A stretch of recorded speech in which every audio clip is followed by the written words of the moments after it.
Hello, everyone, and welcome to Bookercast, the podcast where books come to life. And I'm so excited to dive into another amazing story with all of you. Whether you're a bookworm or just love a good story, this is the place for you. Every episode, we explore incredible books, talk about their stories and characters, and share insights that'll make you fall in love with reading all over again. All right, let's not keep you waiting any longer. Get comfortable, and let's jump right into it. Sounds good. Welcome to our deep dive into Margaret Atwood's The Handmaid's Tale. We're going to explore why this book is considered a dystopian masterpiece, unpacking its themes and its lasting impact. You know, it's pretty wild to think that Atwood herself found the premise outrageous, back when she was writing it in 1984. Yeah. But she drew inspiration from real-life events. You know, those chilling details about Gilead, the setting of the novel, based in what used to be Cambridge, Massachusetts. It is fascinating that Atwood herself was surprised by how outrageous her ideas felt at the time.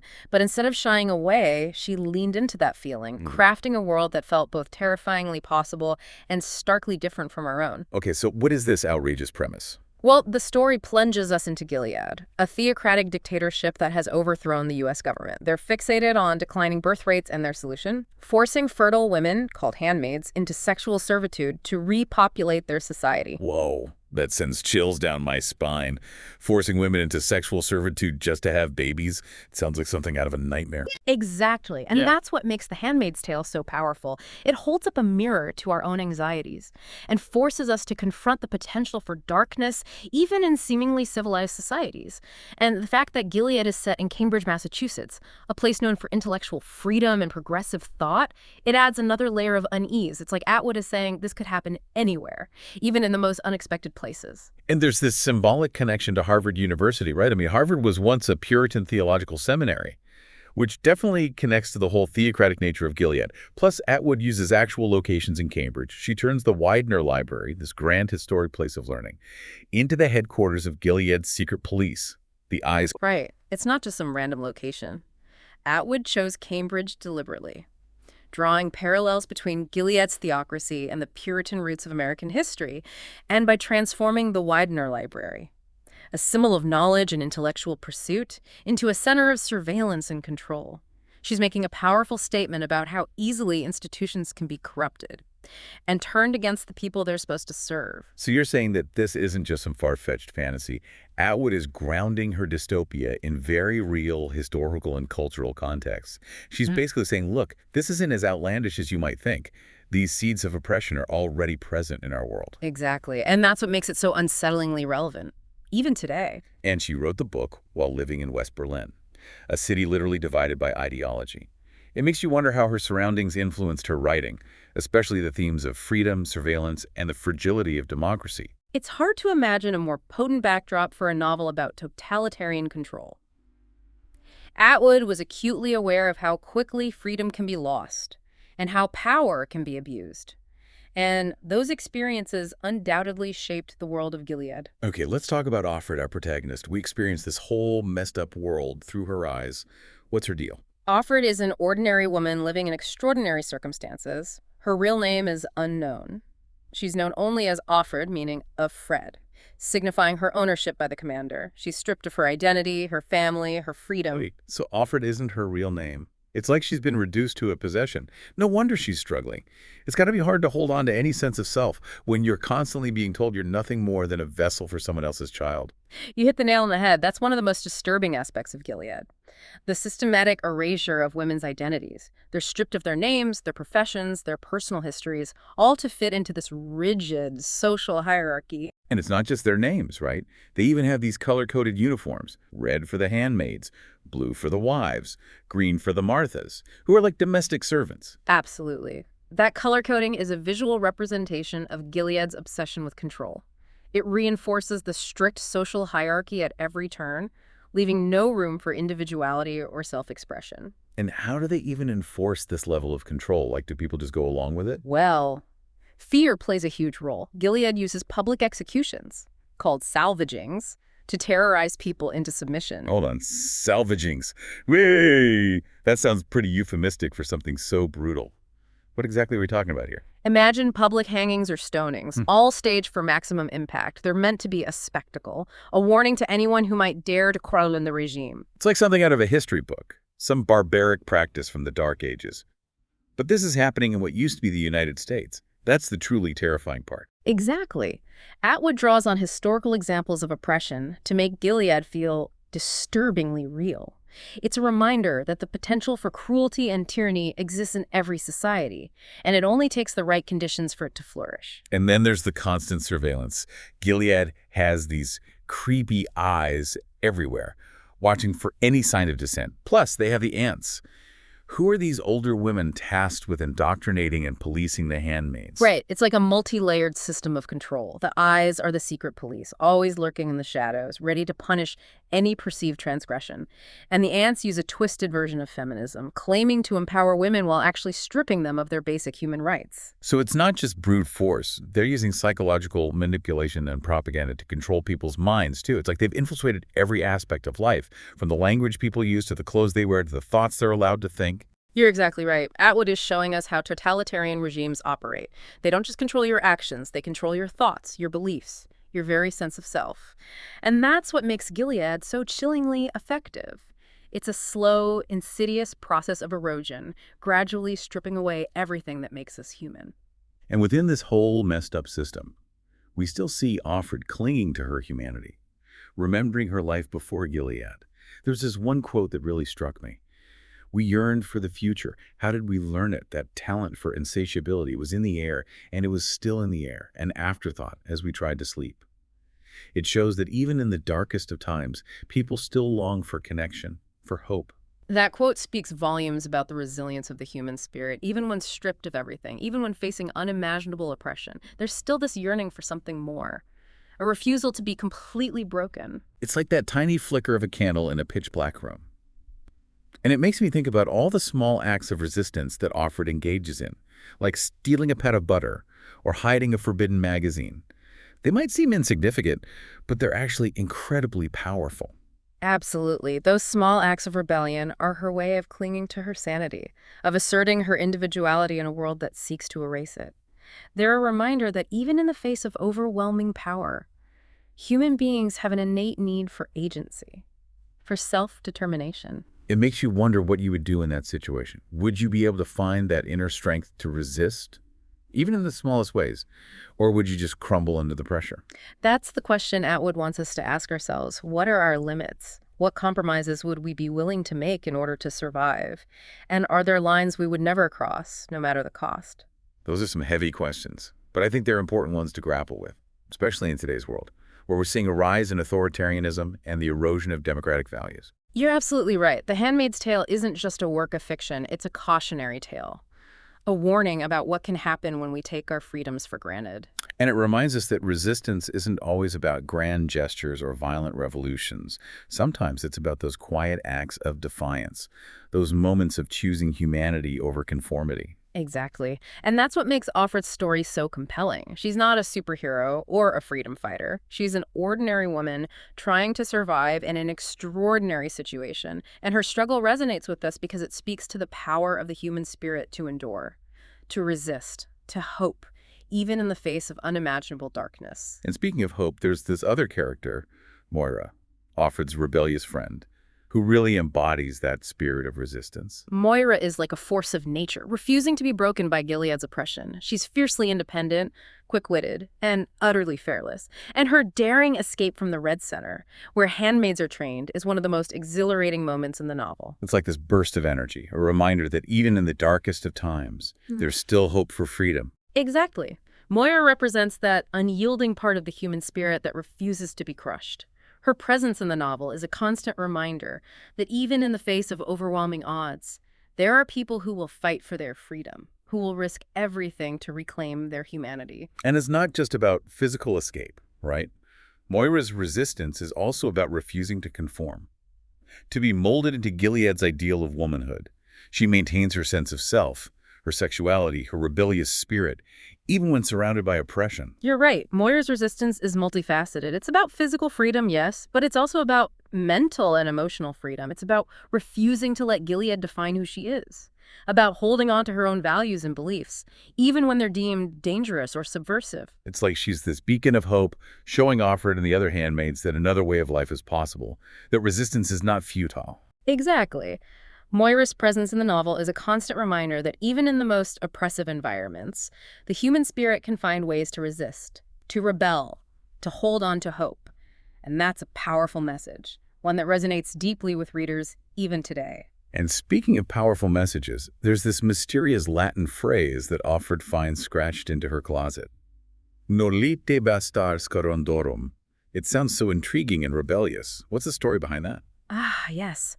That phrase is like a secret handshake between the oppressed, a message of defiance passed down from one handmaid to another.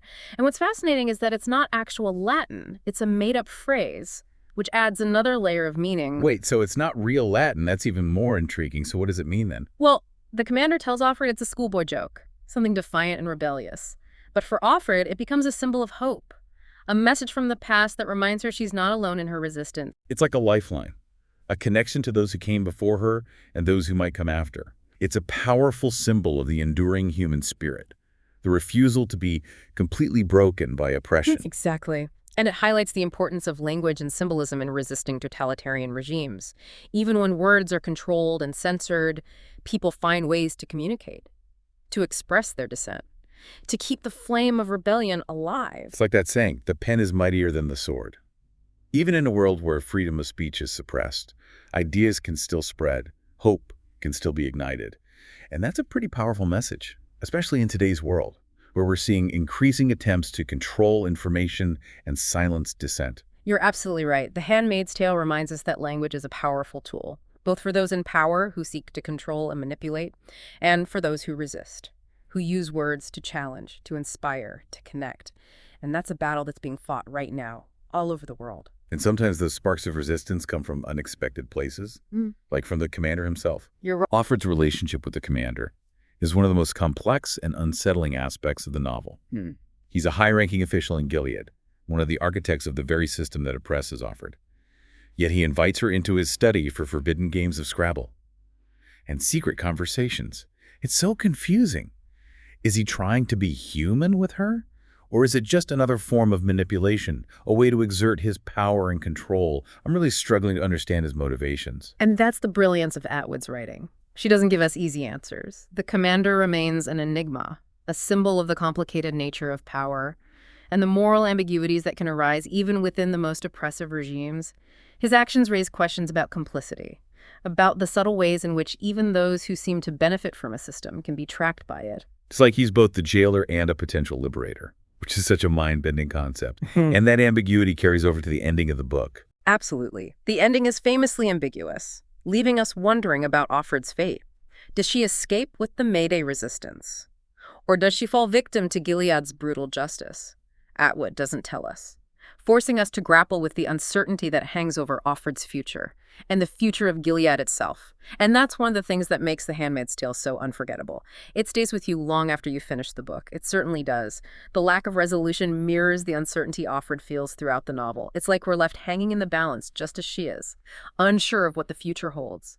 And that uncertainty forces us to confront our own anxieties about the world we live in, about the fragility of freedom, and the ever-present potential for oppression. Okay, so we were talking about all the symbolism woven throughout the book, like how Gilead manipulates language to control people. For example, even the names of stores are replaced with symbols. A golden lily for the clothing store, a pork chop for the butcher shop. It's almost like they're trying to erase individual thought, replacing it with this very narrow and controlled vocabulary. By stripping away words and replacing them with images, they limit people's ability to think critically, to question, to rebel. And think about the handmaids' names, too. They're stripped of their own identities and defined by the commanders they belong to. Oh. Of Fred, of Warren, of Glenn. It's chilling, isn't it? It reduces these women to mere possessions, stripping away their individuality. Exactly. It's a constant reminder of their status as property, as vessels for reproduction, not as human beings with their own thoughts, feelings, and desires. And by taking away their names, Gilead attempts to erase their past, their history, their very sense of self. But you know what's interesting? Offred clings to her real name. We never learn it, but she holds on to it as this secret treasure, a reminder of who she was before Gilead. It's a powerful testament to the resilience of the human spirit, Even in the face of such dehumanizing oppression, she finds ways to hold on to her identity, to preserve a piece of herself that Gilead can't touch. And it speaks to the power of language. How even in a world of censorship and control, words can hold so much meaning, so much hope. It makes me think about that other phrase, "Noli te bastards coverundorum," scratched into the closet wall by the handmaid who was in Offred's room before her. It's not real Latin, but it has this rebellious energy, this sense of defiance. That phrase is like a torch passed down through generations of resistance. It's a message of defiance, a reminder that even in the darkest of times, the human spirit will not be broken. It's almost like a rallying cry for the oppressed, a reminder that they are not alone in their struggle. Exactly. And it underscores the importance of connecting with those who came before us, those who fought for freedom and justice in their own time. Their stories, their acts of resistance can inspire us to keep fighting, to never give up hope. And it's a reminder that we don't always know the full stories of the people who came before us, the struggles they faced, the small acts of defiance they engaged in. But their legacy lives on, even in something as simple as a scratched inscription on a wall. Absolutely. That inscription is like a message in a bottle, sent across time, connecting Offred to a past she can barely remember, and a future she can only imagine. It makes you think about all the unseen battles that have been fought throughout history, all the small acts of courage that have gone unnoticed. And it challenges us to consider our own roles in the fight for freedom and justice. What messages are we leaving behind for future generations? What are we doing to resist oppression in our own time? You've hit on a crucial point. The Handmaid's Tale isn't just about a dystopian future. It's about our present, about the choices we make every day. It's a call to action, a reminder that we must be vigilant in defending our freedoms, in speaking out against injustice, in fighting for a more just and equitable world. Those are heavy questions, but they're the kinds of questions that this book forces us to confront.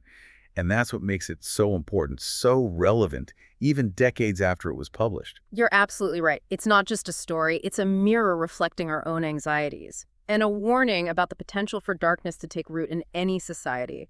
Absolutely. Yeah. And it's a reminder that we can't take our freedoms for granted.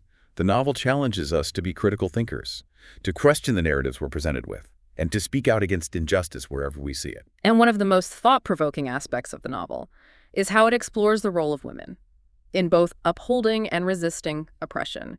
We see this most clearly in the complex relationship between Offred and Serena Joy, the commander's wife. Oh, Serena Joy. She is such a fascinating character.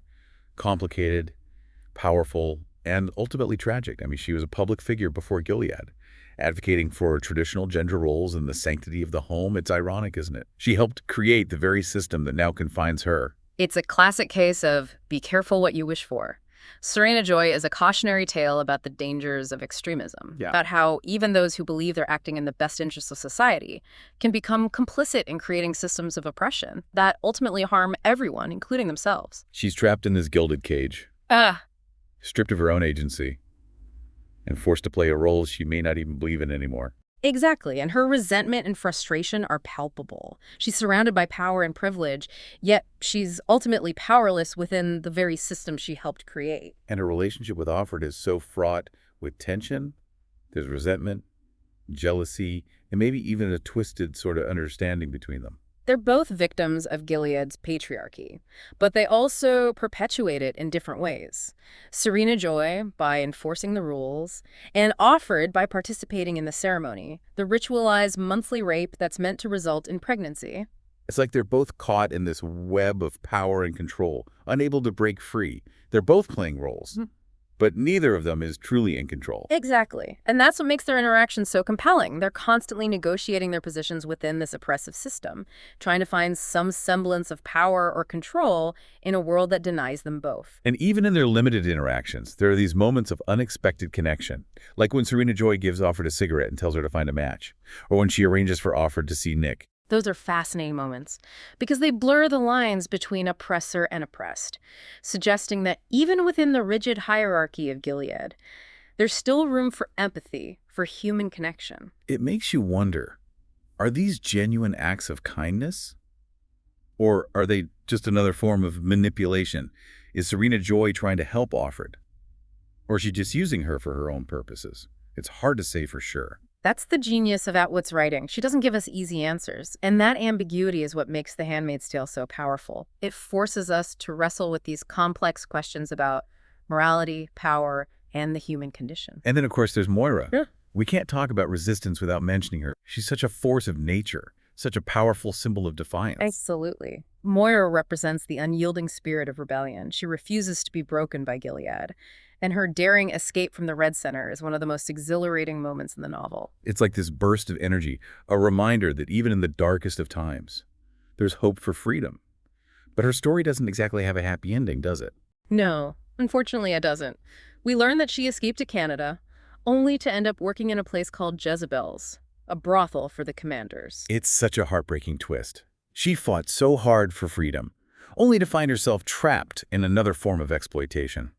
It's a sobering reminder that the fight for freedom and justice is never truly over. Even when we escape one oppressive system, we may find ourselves facing new challenges, new forms of injustice. You've hit on a crucial point. The Handmaid's Tale isn't just a story about one dystopian society. It's a commentary on the cyclical nature of oppression, on how power structures can reassert themselves, even in seemingly liberated spaces. It's like Atwood is saying that freedom is a constant struggle, something we have to actively fight for and defend, generation after generation. And that message feels especially relevant today, as we see the rise of authoritarianism and the erosion of democratic values in various parts of the world. Exactly. The Handmaid's Tale is a warning, a reminder that we can't afford to be complacent. We have Yeah. to be vigilant, engaged, and willing to speak out against injustice wherever we see it. And speaking of endings, let's talk about the ending of The Handmaid's Tale itself. It's one of the most discussed and debated endings in literature, right? Absolutely. It's famously ambiguous, leaving Offred's fate uncertain. We see her being taken away by men, who may be part of the Mayday resistance, or may be part of Gilead's secret police. It's like this cliffhanger that leaves us hanging, wondering what happened to her. And that's intentional. Atwood wants us to grapple with the uncertainty, to imagine the possibilities, and to consider the implications of both a hopeful and a tragic ending. It's like she's saying the story doesn't end here. It's up to us to decide what happens next, to continue the fight for freedom and justice in our own world. And then there's that epilogue, which takes place years after the events of the novel, the one with the historical notes about Gilead. Yes. That epilogue is fascinating, isn't it? It's presented as a transcript of a symposium, where academics are analyzing Gilead and Offred's story from a historical perspective. It's chilling, really. It shows how history can be rewritten, how even the most oppressive regimes can be sanitized and analyzed. From a detached academic perspective, it makes you wonder, how will future generations view our own time? What stories will be told? And who will get to tell them? Those are important questions to consider. The epilogue serves as a stark reminder that history is often written by the victors, and that we need to be critical consumers of information, to question the narratives we're presented with, and to be aware of the ways in which power can shape our understanding of the past. And the fact that Offred's story is being studied as a historical artifact raises so many questions. Did she survive? Did Gilead eventually fall? We don't get definitive answers. No, we don't. And that open-endedness is part of what makes the novel so compelling. It invites us to ponder the possibilities, to consider the different paths history could take, and to recognize the role we each play in shaping the future. It's like Atwood is saying, here's a glimpse into a possible future. A warning about what could happen if we don't heed the lessons of the past. Now it's up to you to decide what kind of future you want to create. Exactly. The Handmaid's Tale isn't just a story. It's a call to action. A reminder that we all have a responsibility to fight for freedom, justice, and equality. The future is not predetermined. It's shaped by the choices we make today. And on that note, we've come to the end of part 2 of our deep dive. But the conversation doesn't have to stop here. We'll be back with our final thoughts on The Handmaid's Tale after a quick break. We're back, wrapping up our deep dive into The Handmaid's Tale. It's been quite a journey, exploring the complexities of Gilead and those unsettling parallels to our own world. One thing that really sticks with me is how Atwood doesn't shy away from showing the human cost of this dystopia. We see it in Offred's fragmented memories, in the stories of the other handmaids, and even in those glimpses we get of the commanders and their wives. They're all caught in this web of power and control. And even those who seem to benefit from the system are ultimately dehumanized by it. It's a cautionary tale about how power corrupts, and how even those with good intentions can become complicit in systems of oppression. Like when Offred attends that birth. It's supposed to be this joyous occasion, but there's this underlying sense of dread, this feeling that something is deeply wrong. It highlights how Gilead perverts even the most natural human experiences, childbirth, something that should be about love and connection, becomes this twisted ritual, all about control and power. And the way the handmaids are forced to participate, Yeah. chanting these scripted phrases, it's just chilling. It's like they're trying to erase any genuine emotion, any real connection between the mother and child. It speaks to the power of ritual and language to normalize even the most horrific acts. By repeating these empty phrases, the handmaids are forced to detach themselves from the reality of what's happening. They're essentially brainwashed into accepting their role as vessels, as nothing more than breeding stock for the ruling elite. And the fact that the baby is immediately taken away from the handmaid, given to a wife who may not even be able to conceive, it just reinforces that dehumanization. It's like these children are treated as commodities, as possessions to be traded and controlled. Exactly. In Gilead, women are valued solely for their reproductive capacity, their individuality, their emotions, their maternal instincts. All of that is disregarded. They're reduced to their biological function. Nothing more. It's heartbreaking, really. Yeah. And even the commanders who hold all the power in this society, they don't seem to be truly happy or fulfilled.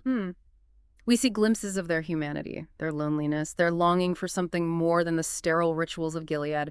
Remember the commander's secret meetings with Offred?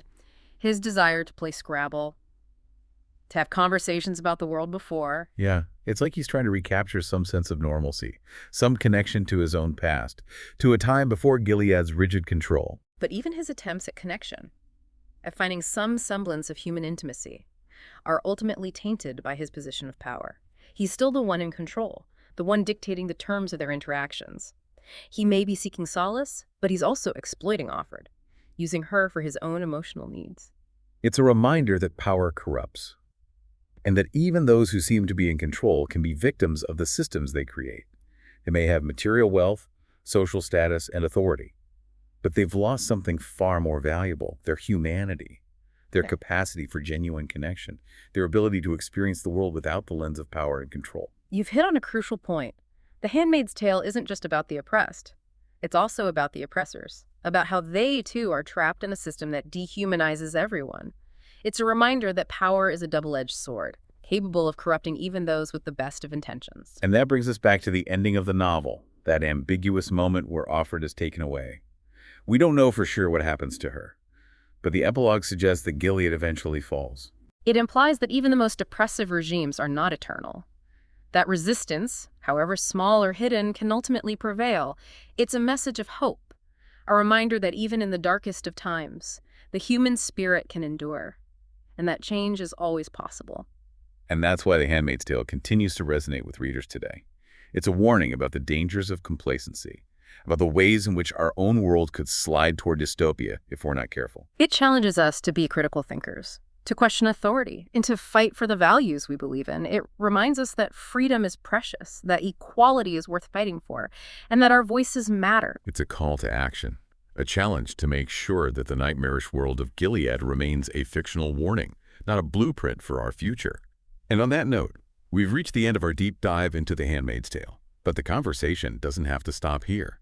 What are your takeaways from The Handmaid's Tale? What resonated with you the most? What are you still thinking about? Share your thoughts, keep the conversation going, and most importantly, never stop questioning, never stop resisting. Thanks for joining us. And that's a wrap for today's episode of BookerCast. We hope you enjoyed diving into it as much as we did. Thank you so much for spending your time with us. Your support means the world, and we can't wait to hear your thoughts on this episode. Don't forget to subscribe, hit that like button, and share this episode with your fellow book lovers. And let us know your thoughts in the comments below. We love hearing from you. See you in the next deep dive. Bye for now, and happy reading.